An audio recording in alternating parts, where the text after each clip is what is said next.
যুব অধিকার পরিষদের নেতৃবৃন্দকে ধন্যবাদ জানাই যে তারা সময়োপযোগী একটি কর্মসূচি নিয়েছে ভারতীয় আগ্রাসন এবং আধিপত্যবাদের বিরুদ্ধে। যুব অধিকার পরিষদ তাদের প্রতিষ্ঠা লগ্ন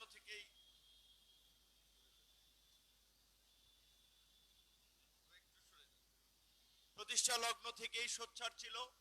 আজকেও যখন দেশে নতুন করে এই অন্তর্বর্তীকালীন সরকারকে অস্থিতিশীল করার জন্য ভারতীয় আগ্রাসনের ষড়যন্ত্র চলছে, আধিপত্যবাদীদের ষড়যন্ত্র চলছে, যুব অধিকার পরিষদ ঠিকই সেই সময় একটা যুব সমাবেশের ডাক দিয়েছে।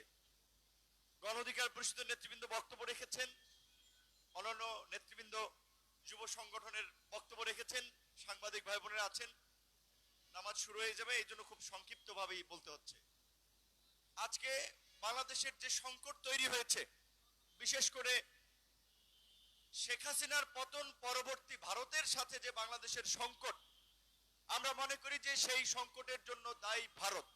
সরকারের পক্ষ থেকেও সুস্পষ্ট বার্তা ছিল, রাজনৈতিক দলগুলো বলেছে ভারতের সাথে বাংলাদেশের যে কূটনৈতিক সম্পর্ক সেটি স্বাভাবিকভাবেই চলবে। তবে আওয়ামী লীগকে যেভাবে তারা দাস দাসীর মতো ব্যবহার করেছে, এই অভ্যুত্থান পরবর্তী বাংলাদেশের সরকার কিংবা কোনো রাজনৈতিক দলকে সেভাবে দাস দাসীর মতো ব্যবহার করতে পারবে না। যার ফলেই ভারতের দিক থেকে এই প্রতিক্রিয়াগুলো আমরা দেখতে পাচ্ছি। বাংলাদেশকে নিয়ে সংঘবদ্ধভাবে ভারতের গণমাধ্যম, তাদের রাজনৈতিক দলের নেতৃবৃন্দ, নাগরিক সমাজ সংঘবদ্ধভাবে অপপ্রচার এবং প্রপাগান্ডা চালাচ্ছেন যে বাংলাদেশে সংখ্যালঘুদের উপরে নির্যাতন হচ্ছে, নিপীড়ন হচ্ছে, মন্দির ভাঙচুর হচ্ছে, যা একেবারেই ভিত্তিহীন এবং অসত্য। আমরা ভারত সহ সমস্ত বিদেশি গণমাধ্যমকে আমন্ত্রণ জানাবো, আপনারা বাংলাদেশে এসে বাংলাদেশের গ্রামগঞ্জে ঘুরে দেখুন কোথায় হিন্দুদের উপরে আক্রমণ হয়েছে, কোথায় মন্দিরে আক্রমণ হয়েছে। যেই দু একটি ঘটনা ঘটেছে এগুলো রাজনৈতিক ঘটনা।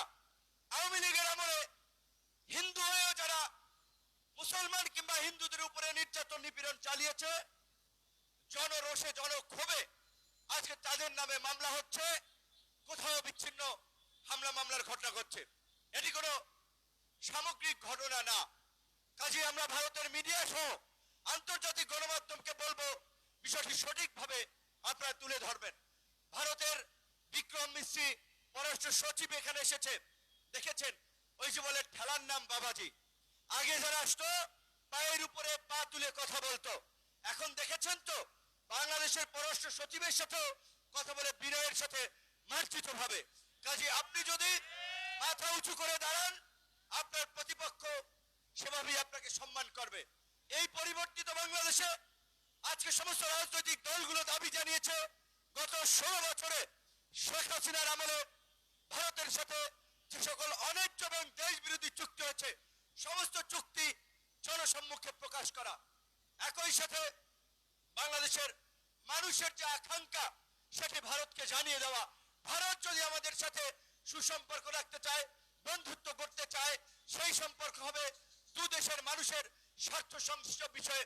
আজকে বাংলাদেশ এবং ভারতের যে 54টি অভিন্ন নদী, সেই 54টি অভিন্ন নদীর পানি বাংলাদেশ কশিনকালেও পায় নাই। কাজে আমরা এই অন্তর্বর্তীকালীন সরকারকে বলবো, প্রয়োজনে আন্তর্জাতিক আদালত থেকে শুরু করে জাতিসংঘের দ্বারস্থ হন, কিন্তু আমাদের 54 অভিন্ন নদীর ন্যায্য হিস্সা তিস্তা চুক্তি আমাদেরকে বাস্তবায়ন করতে হবে। আমরা ইউনূস সরকারকে অনুরোধ জানাবো, ভারত যদি তিস্তা চুক্তিতে সায় না দেয়, প্রয়োজনে চীনকে নিয়ে আপনারা তিস্তা মহাপরিকল্পনা বাস্তবায়ন করেন।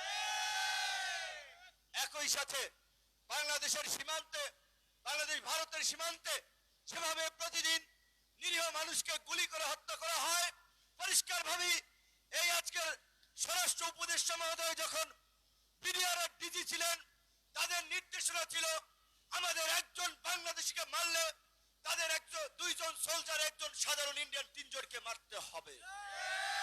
আমরা আজকে বিডিআরকে এই কথাই স্মরণ করে দিতে চাই, সীমান্তে একজন বাংলাদেশি লাশ পড়লে আপনারা পাল্টা 2টো লাশ ফালাবেন।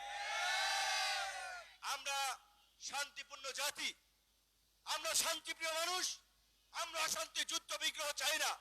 কিন্তু ওই যে ভারতের ক্ষমতাসীন দলের এই যে উগ্র হিন্দুত্ববাদীরা সীমান্তের ওখানে এসে স্লোগান দিচ্ছে, বাংলাদেশে ঢোকার চেষ্টা করা হচ্ছে, আমরা তাদেরকে হুঁশিয়ারি দিয়ে বলতে চাই, তোমরা যদি এই সমস্ত বিশৃঙ্খলা উস্কানি বন্ধ না করো, বাংলাদেশের জনগণ বসে থাকবে না।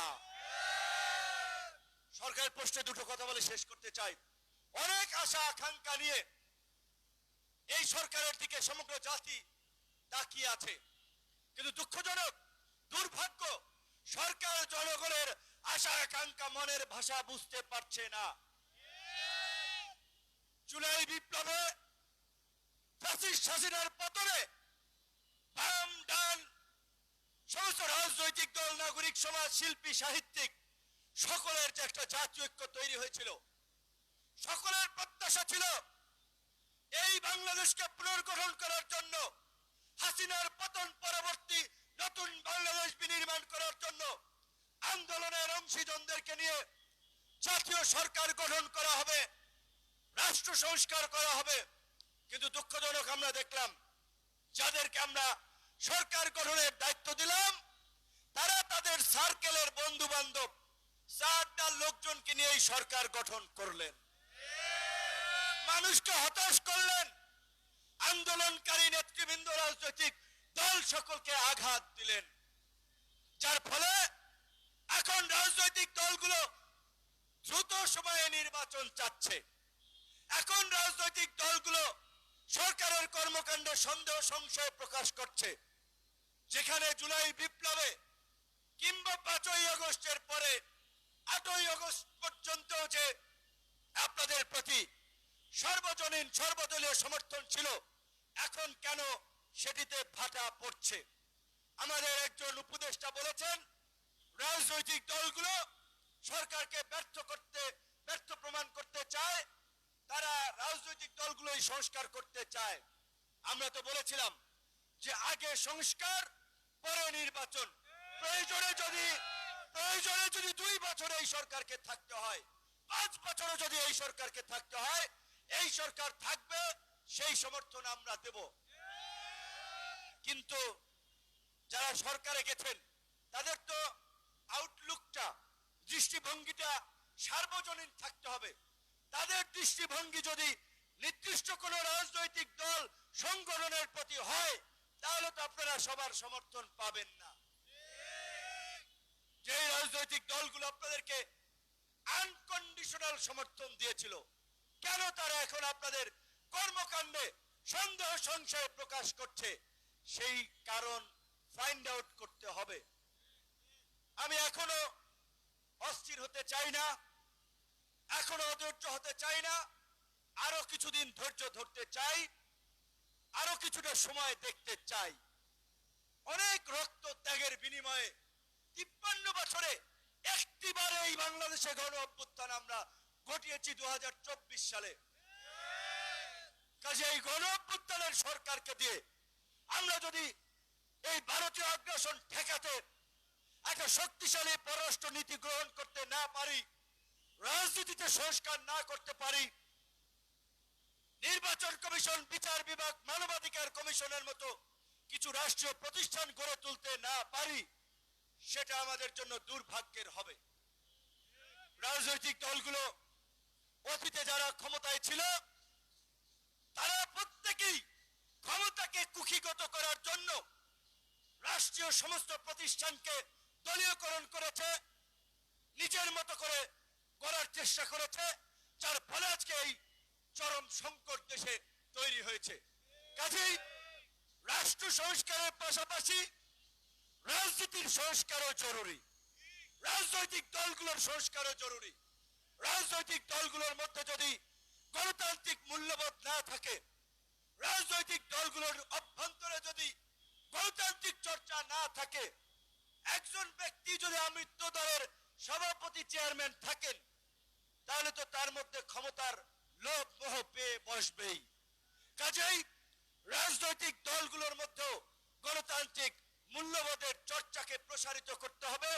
রাজনৈতিক দলগুলো রাজনীতিরও সংস্কার প্রয়োজন আছে। এই সরকারকে দিয়ে যদি আমরা এই সংস্কারগুলো না করতে পারি, দ্রুত সময়ে নির্বাচন হলেই রাজনৈতিক দলগুলো এসে করবে না। রাজনৈতিক দলগুলোর চরিত্র আপনারা দেখেছেন, বুঝেছেন, জেনেছেন। কাজেই এই সরকারের প্রতি আমাদের ক্ষোভ আছে, রাগ আছে। প্রয়োজনে সরকারের বিরুদ্ধে আন্দোলন করব, আমাদের দাবি আদায়ে বাধ্য করব। কিন্তু এখনই এই সরকারকে ফেলে দিতে হবে, এই সরকারকে চলে যেতে হবে, এই লাইনে যাওয়া যাবে না। ধৈর্য ধরেন। এই সরকারের জনগণের বাইরে যাওয়ার সুযোগ নাই। জনগণের বাইরে গেলে, জনসমর্থনের বাইরে গেলে তারা এক সপ্তাহ টিকে থাকতে পারবে না। এটা তারা ভালো করেই বুঝে এবং সরকারকে বুঝতে হবে কারা তাদেরকে নির্বাচনের জন্য চাপ দিচ্ছে আর কারা তাদেরকে সহায়তা করার জন্য প্রস্তুত আছে। সেটা বুঝে তাদেরকে পদক্ষেপ নিতে হবে। পরিষ্কারভাবেই বলছি যে রাষ্ট্র সংস্কার ছাড়া শুধু একটা নির্বাচন হলে এই শহীদদের আত্মত্যাগ বৃথা যাবে। এই শহীদদের যে আকাঙ্ক্ষার বাংলাদেশ, সেই বাংলাদেশ আমরা পাবো না। নির্বাচনের রোডম্যাপ এবং প্রস্তুতি চলবে, রাষ্ট্র সংস্কারও চলবে। সরকারকে তার কাজে কর্মে স্বচ্ছতা, জবাবদিহিতা থাকতে হবে। জনগণের সামনে জবাবদিহিতা করতে হবে। সরকারের উপদেষ্টাদের রাজনৈতিক নেতাদের মতো বক্তব্য দেওয়া উচিত না। আপনাদেরকে মনে রাখতে হবে, আপনার সমস্ত রাজনৈতিক দলের প্রতিনিধি ওইখানে, আপনারা কোনো দলের প্রতিনিধি না। কাজে এমন বক্তব্য দিবেন না যেটাতে কোনো গোষ্ঠী ক্ষুব্ধ হয়, রাজনৈতিক দলের বিপক্ষ যায়। আমরা আপনাদেরকে সহযোগিতা করতে চাই। যুব অধিকার পরিষদ আজকে এই ভারতীয় আগ্রাসন এবং আধিপত্যবাদের বিরুদ্ধে এই যুব সমাবেশের মাধ্যমেও তারা আপনাদের প্রতি সমর্থন ব্যক্ত করেছে। ছাত্ররা জাতীয় ঐক্যের মাধ্যমে, জাতীয় ছাত্র সংহতি সপ্তাহ ঘোষণার মাধ্যমে সরকারের পাশে দাঁড়িয়েছে। রাজনৈতিক দল জাতীয় সংলাপ হয়েছিল একটা ইস্যুতে, একটা ভারতীয় অপপ্রচার এবং প্রপাগান্ডা, অন্য কোনো ইস্যুতে নয়। কাজী এই একটা ডায়লগ নিয়ে তুষ্ট থাকলে চলবে না। বিভিন্ন ইস্যুতে ডায়লগ করতে হবে, আলোচনা করতে হবে এবং সমাধানে পৌঁছাতে হবে। এটাই সরকারের প্রতি আমাদের আহ্বান। যুব অধিকার পরিষদের নেতৃবৃন্দকে ধন্যবাদ। আসসালামু আলাইকুম।